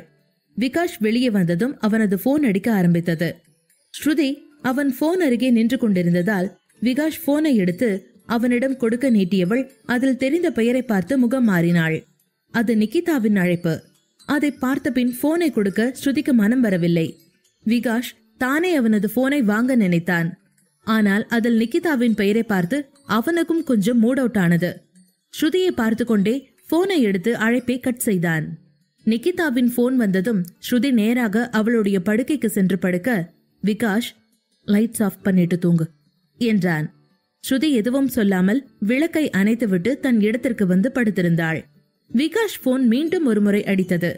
விகாஷ் இப்போது அழைப்பை துண்டித்துவிட்டு தனது போனை ஸ்விட்ச் ஆஃப் செய்தான். ஸ்ருதி அவனை பார்த்து, ஏன் முன்னாடி அவ கூட பேச கஷ்டமா இருக்கா என்று கேட்டாள். அதை கேட்டதும் விகாஷ் கோபமாய், எனக்கு யார் கூடயும் பேச மனசில்ல, நீ கொஞ்சம் பேசாம தூங்கினா நல்லா இருக்கும் என்றான். அவன் கோபமாய் பேசவும் ஸ்ருதி எதுவும் பேசாமல் சுருண்டு படுத்துக் கொண்டாள். விகாஷ் ஸ்ருதியை பார்த்து, இன்னும் நீ என்ன சின்ன குழந்தையா ஸ்ருதி? வயித்துல குழந்தை இருக்குன்னு தெரிஞ்சும் இவ்வளவு சுருண்டு படுக்கிற, என் பிள்ளைக்கு மூச்சு முட்டாதா என்று கேட்டான். ஸ்ருதி தன்னுடைய தவறை உணர்ந்து கண்களை இறுக மூடி திறந்தாள். அதன் பின் கால்களை நீட்டி ஒரு கழித்து படுத்துக் கொண்டாள். விகாஷ் அவளையே பார்த்து கொண்டிருந்து விட்டு அவளுக்கு முதுகு காட்டி படுத்தான். நிகிதாவுடனான வாக்குவாதம், எஸ்பியின் திட்டு என்று எல்லாம் சேர்ந்து அவன் மிகவும் சோர்வாக இருந்தான். ஸ்ருதி விகாஷ் முதுகை கொஞ்ச நேரம் பார்த்து கொண்டே இருந்துவிட்டு பின்னால் இருந்து விகாஷை மெதுவாக அணைத்தாள். அதன் பின் ஸ்ருதி மெதுவாக அவன் காதில், எனக்கு இப்ப தூக்கம் வரல, உங்ககிட்ட கொஞ்சம் பேசணும் என்றாள். விகாஷ் படுத்தவுடன் தூக்கத்திற்கு போக இருந்தான்.